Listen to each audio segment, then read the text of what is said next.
About 16 miles east of Oakdale on the Stanislaus River, the original Tulloch Dam was built late in the 19th century to convey water for the gold mining and agricultural operations in the valley below. A site upstream a few hundred yards from the original diversion works was selected as an ideal location for new Tulloch Dam.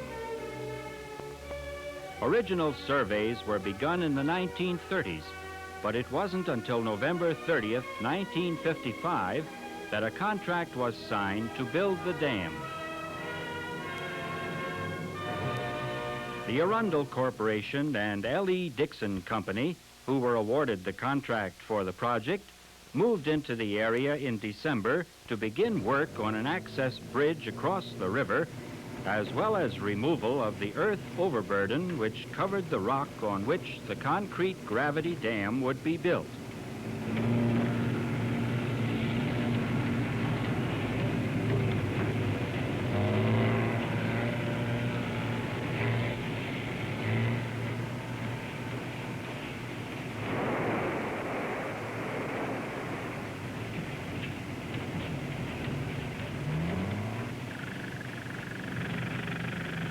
The next operation was removal of the rock by blasting to attain a good foundation for the dam.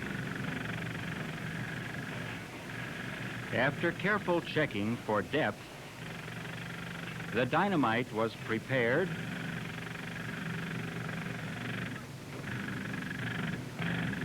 and lowered into the holes.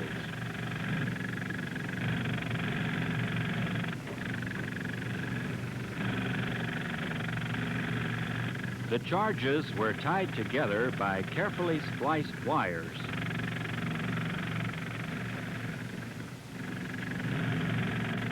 And the whole area was prepared for blasting.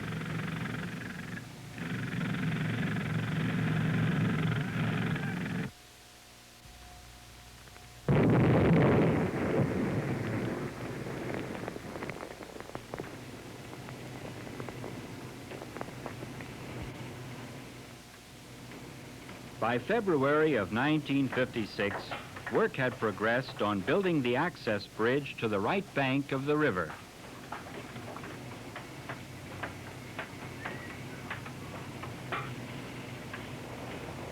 The 600-foot-long diversion tunnel, which was to carry the Stanislaus River around the dam site, was holed through on February 16th.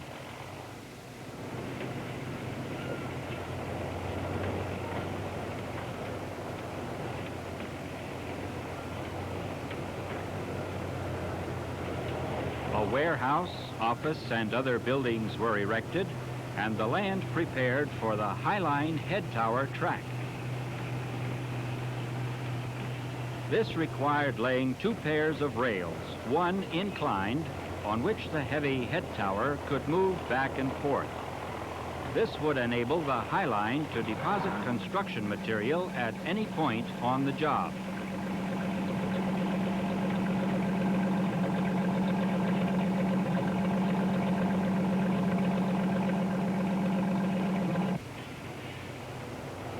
Erection of a concrete mixing plant went forward rapidly, with the steel framework nearly completed by the end of March.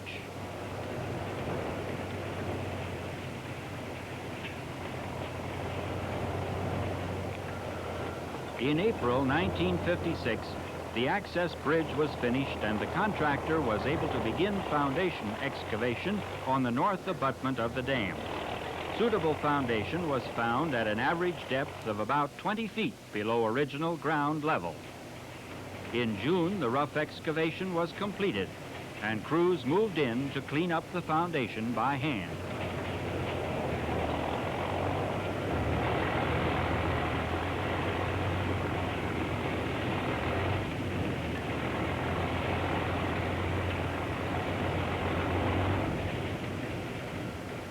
This loose material was placed in large flat skips, which were removed when full by a crane.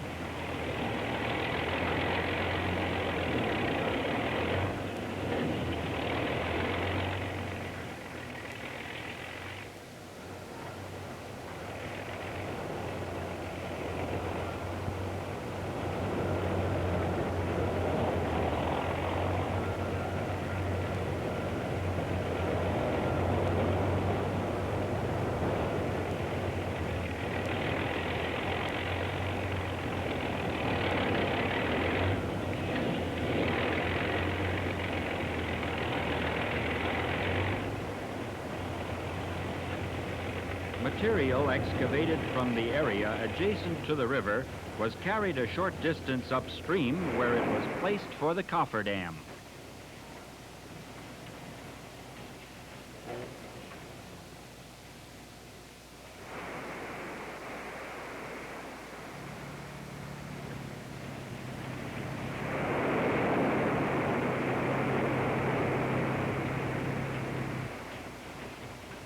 A short distance back from the north end of the dam, work went forward on assembly of the stationary tail tower for the Highline cableway.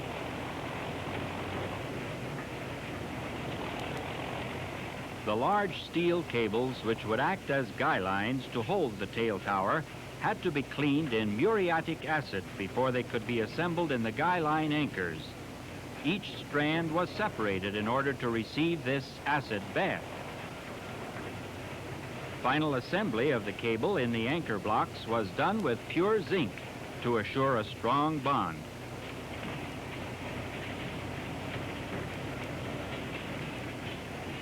Aggregate bins were constructed at the end of the access road on the south side to receive the various grades of material required for concrete, and erection was going forward on the belt conveyor, which would carry sand and gravel to the mixing plant.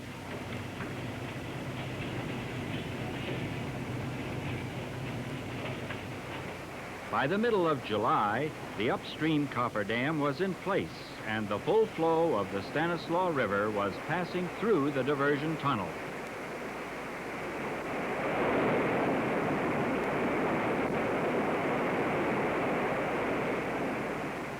The anchor blocks were now in place, holding the tail tower guy lines.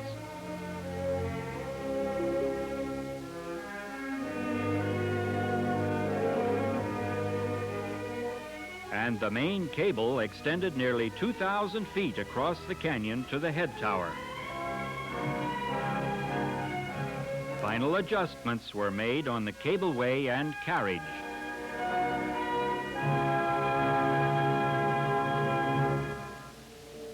Work then began on placing material for the downstream cofferdam close to the exit portal of the diversion tunnel.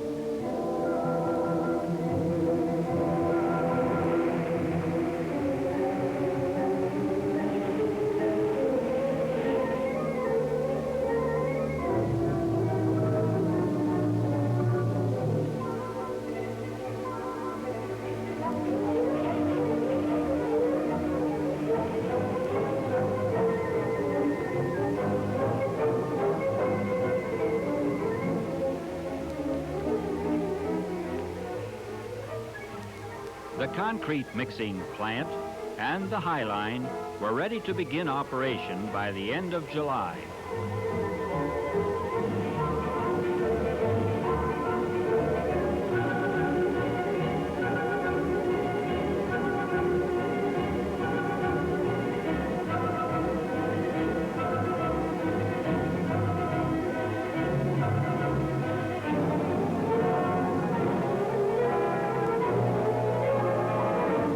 Work went forward at a rapid pace in the riverbed area between the cofferdams.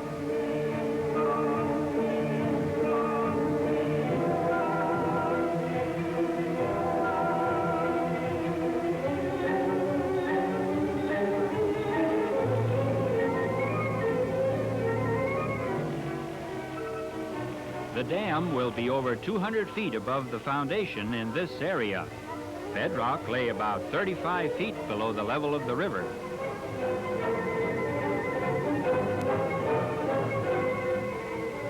Early in August, the first forms were placed in the excavation at the extreme ends of the future dam.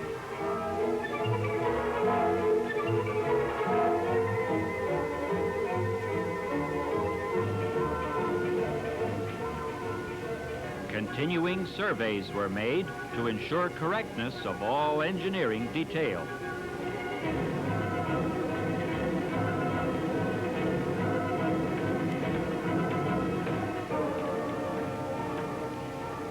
Ernie Snyder was project manager for the contractor on Tulloch Dam.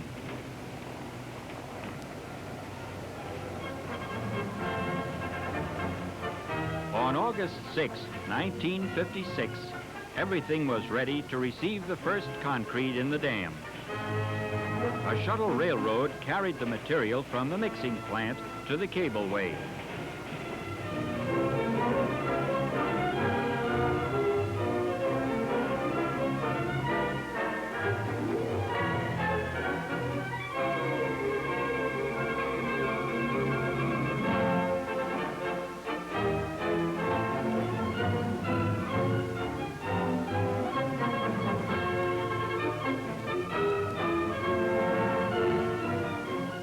A small group of people assembled at the site on the south side of the river for the ceremony marking this first concrete pour.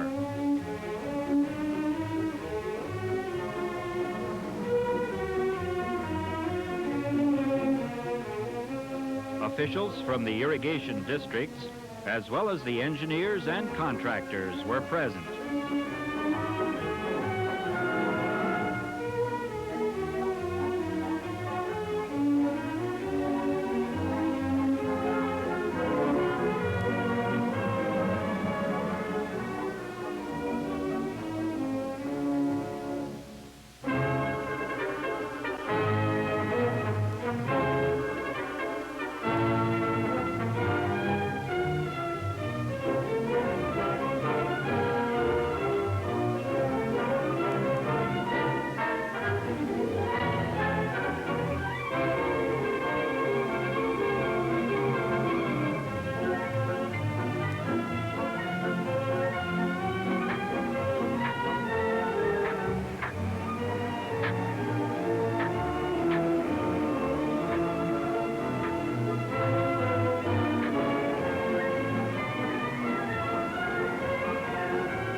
A signal man directed the highline operator in the placement of the bucket.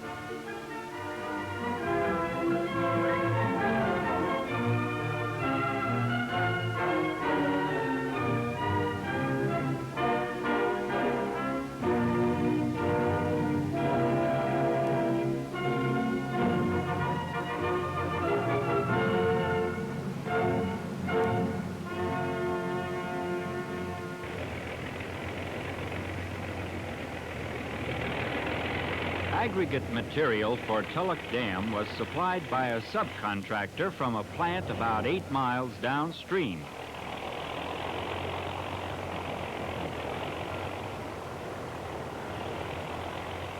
Gravel dredged from the riverbed was brought by truck to a screening and washing plant, from which it was carried to stockpiles nearby when it was not needed immediately at the dam site.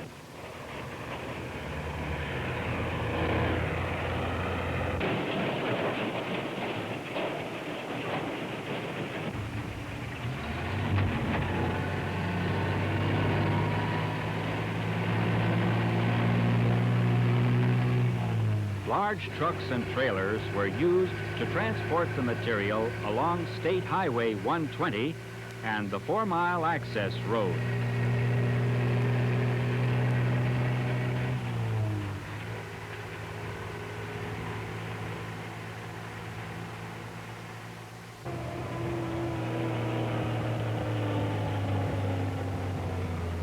At the dam site, these trucks stopped only momentarily to discharge their loads.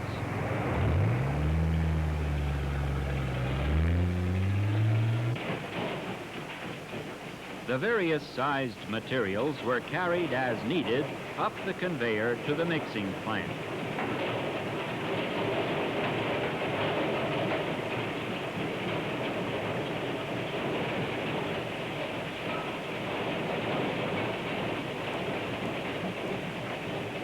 Here, automatic machinery selected the proper amounts, which were accurately weighed and recorded.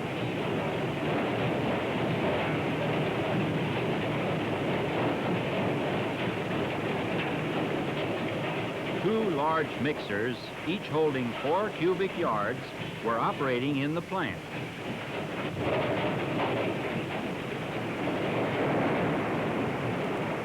The contents of 2 mixers supplied the 8 cubic yards of concrete which were carried in each bucket.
Since the dam is 1,600 feet in length, these buckets often made a round trip of over half a mile each time they crossed the canyon.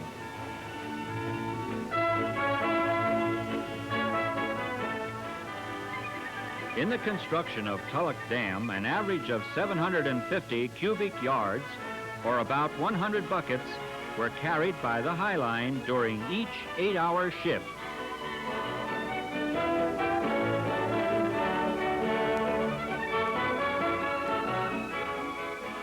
With approximately 230,000 cubic yards going into the dam, this meant nearly a year's work in placing the concrete for the main structure.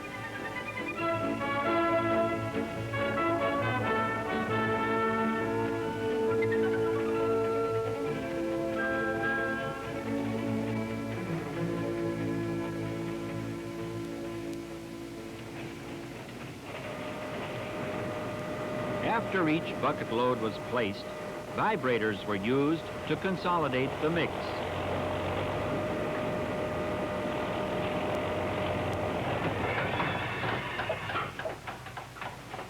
As soon as one lift had set up sufficiently, the forms were removed and placed above for the next 5-foot lift.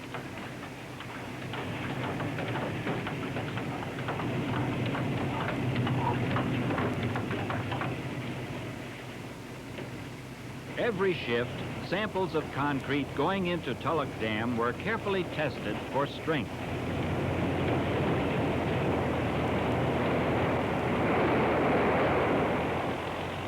Several times a day, Thomas Howell went to the mixing plant to receive a small bucket load for sampling.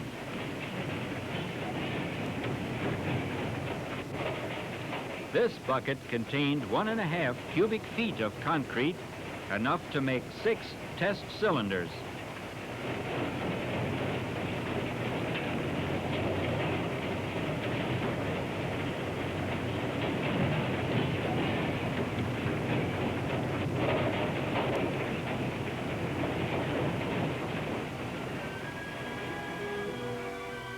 It was taken to the engineering building, where it was placed in fiber molds and consolidated with a small vibrator.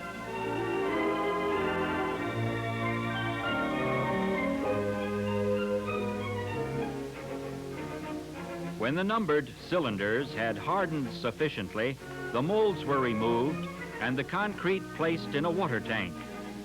They were held here to cure for periods of 7, 28, and 90 days before being tested for strength. At the end of its curing period, the cylinder was removed from the tank and prepared for the crushing test.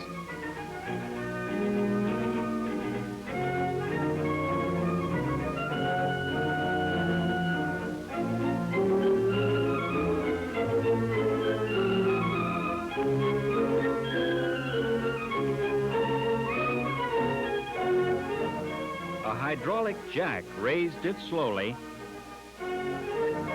while a gauge registered the amount of pressure being exerted. Specifications called for strength up to 3,000 pounds per square inch.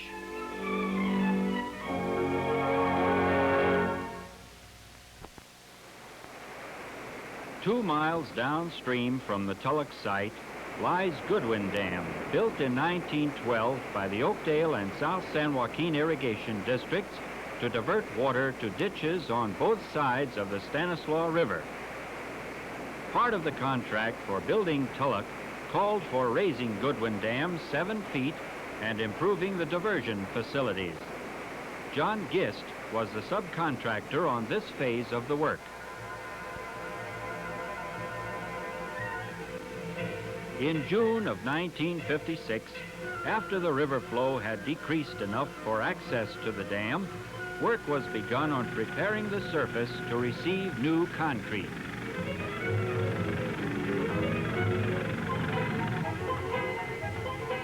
The large thrust block at the center of the double arch on Goodwin Dam was to be raised 30 feet to provide additional weight.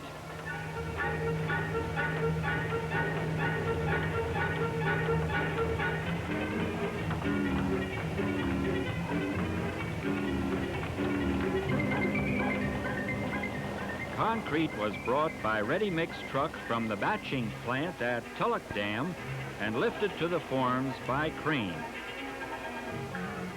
Here, the anchor block on the south side is being enlarged.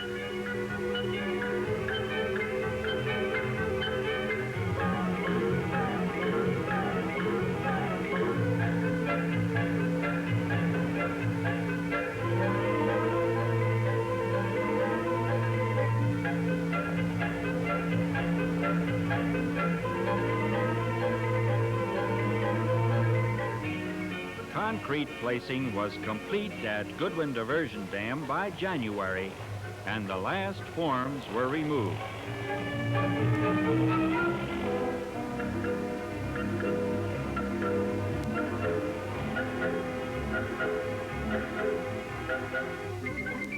With everything ready for the spring runoff, a final inspection was made.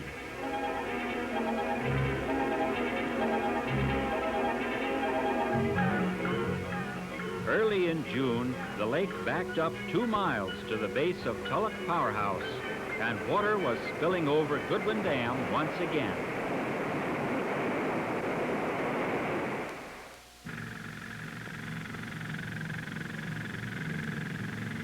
Meanwhile, crews were busy cutting into bedrock in the river bottom at Tulloch Dam site.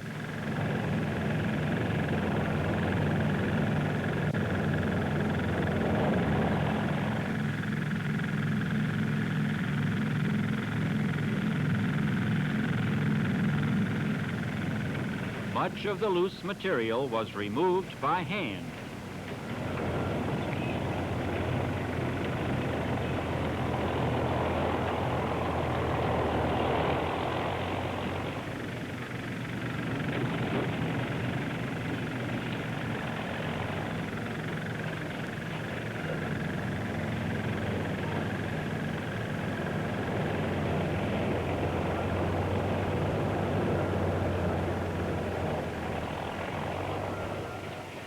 As fall approached, the dam was beginning to rise on the north side of the river. Some of the blocks had reached original ground level. The sloping downstream face was becoming evident. By October 1956, the foundation for the dam had been completely cleaned and the first concrete poured in the lower lifts. At its base, Tulloch Dam is 165 feet thick.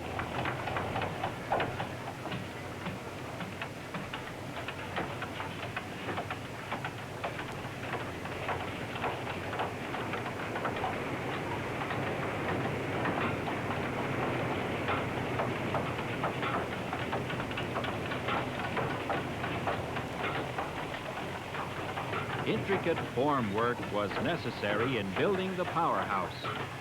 Constant checking of the engineer's drawings was necessary to ensure correctness of structural detail. Construction began on the adits to the access gallery in the dam. Reinforcing steel was placed around its entire length. With concrete pouring going on steadily at Tulloch Dam, the lifts rose rapidly. By the middle of November 1956, some of the blocks on the north end were complete.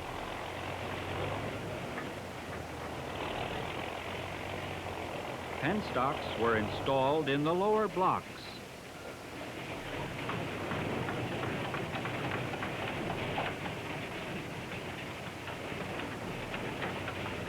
These are 114 inches in diameter and will carry water to the 2 turbines.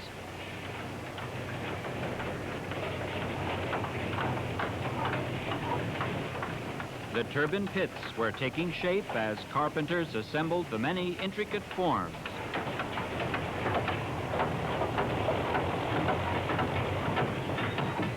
Shortly after the first of the new year, 1957, the central portion of the dam had risen 50 feet above the riverbed.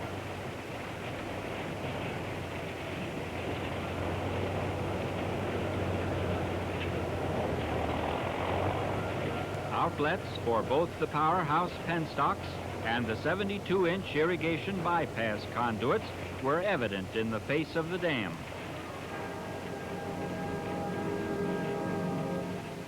By March, machinery and equipment was beginning to arrive for the power plant and spillway structures. The spillway apron area was excavated to bedrock, and the spillway crest began to take form.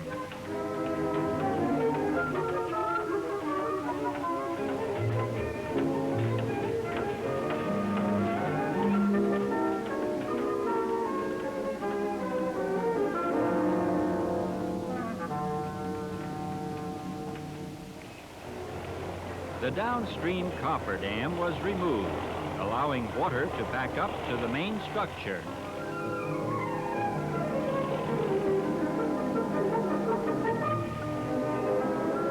The power plant was beginning to rise above the level of the generator floor. Little remained on the north end of the dam but to place the roadway deck on top. Forms for this operation were installed in March.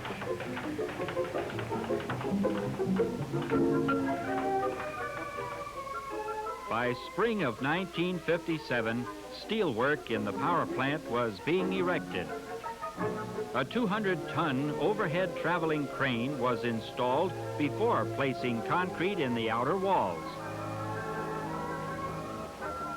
On the upstream face of the dam, trash racks were being added to the power and irrigation intakes.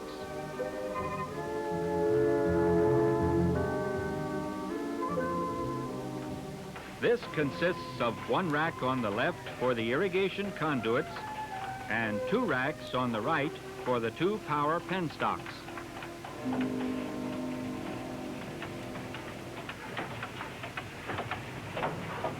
The spillway piers were beginning to rise by April.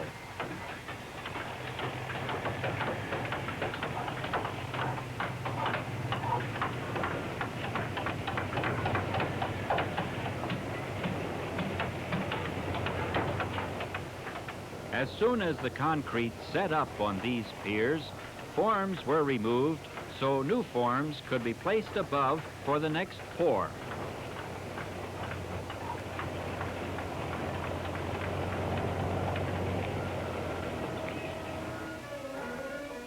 Meanwhile, the outer walls were being placed on the power plant structure.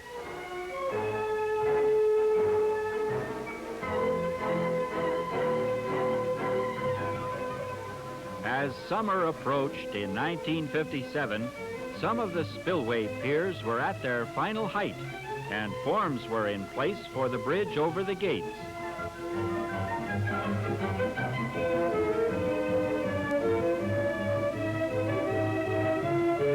Early in July, the power plant roof was being prepared for the last section of concrete.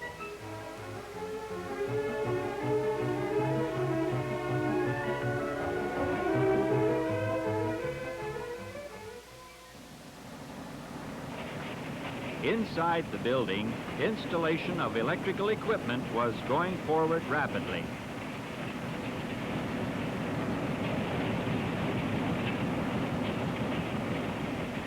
The permanent overhead traveling crane handled all machinery in the power plant.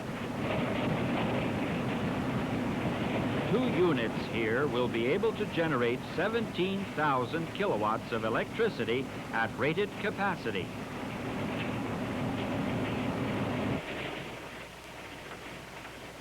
Only a few lifts remained to be poured on the dam crest.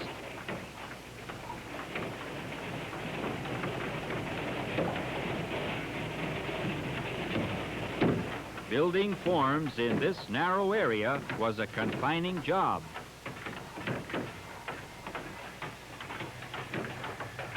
Frames for the massive spillway gates were erected in storage areas on both sides of the river and received their final paint prior to placement.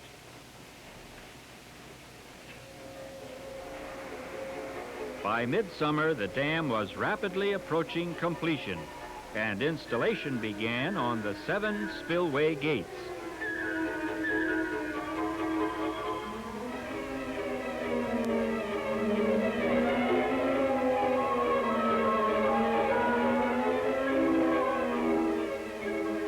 The large steel skin plates were stored near the site and carried by cableway to the spillway openings.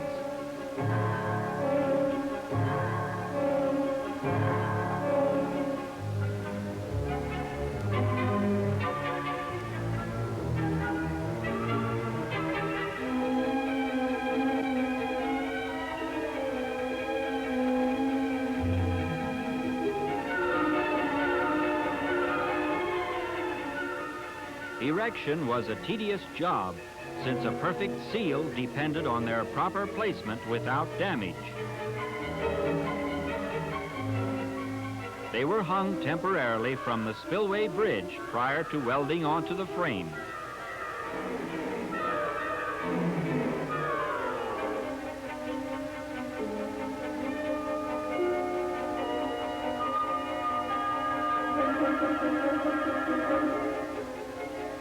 These skin plates are 37 by 40 feet in size, and each weighs about 20 tons.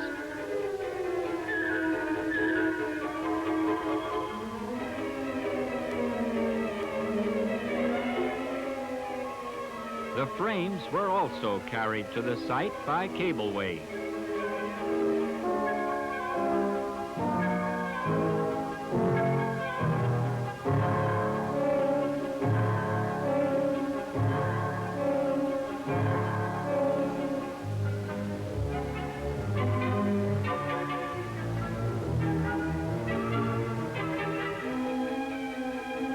Here again, precision was required in fitting them to their openings between the spillway piers.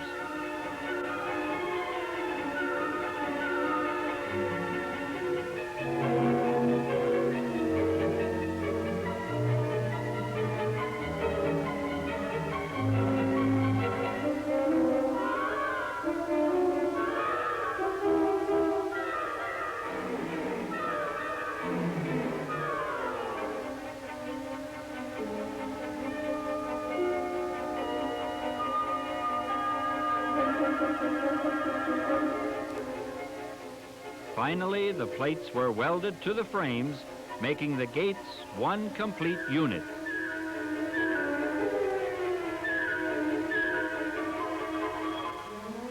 The hoisting mechanism was placed directly above the gates and anchored securely to the spillway piers.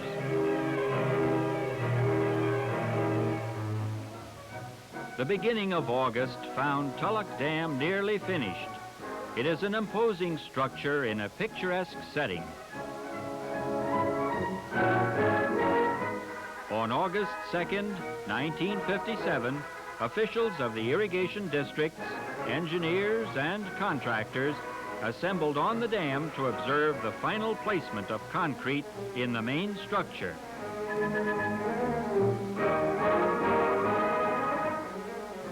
This ceremony marked an important milestone in the culmination of the Tri-Dam project.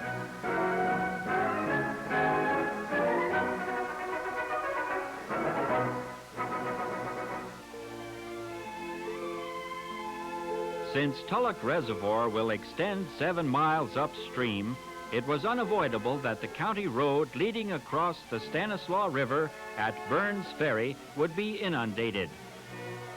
At high water, Tulloch Reservoir will rise 80 feet above this bridge.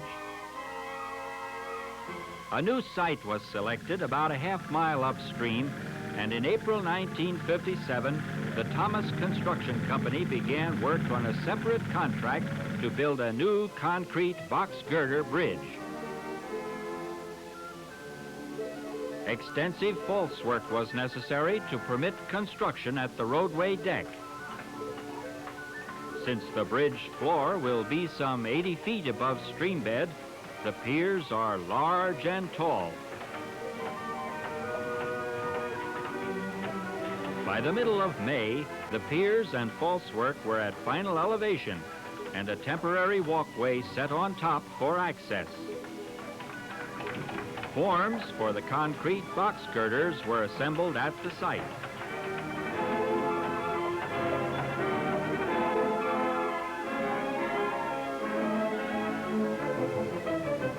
By early summer, the first concrete was placed on the roadway.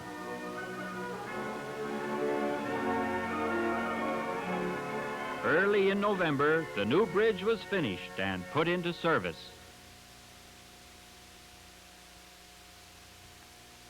By December of 1957, everything was ready to receive water, and Tulloch Lake began filling rapidly. The spillway gates were tested as a final operation on the dam.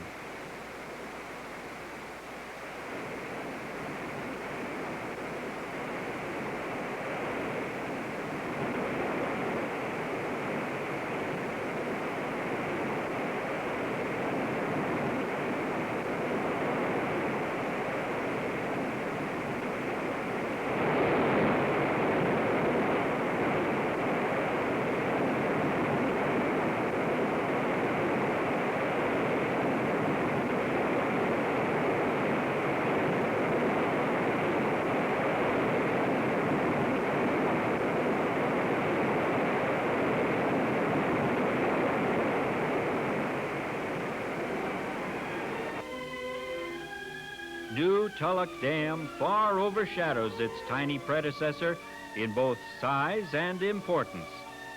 When filled, the new reservoir will cover 1,260 acres and store 68,400 acre-feet of water. Among its many assets, Tulloch will offer recreation possibilities for the people of the surrounding counties,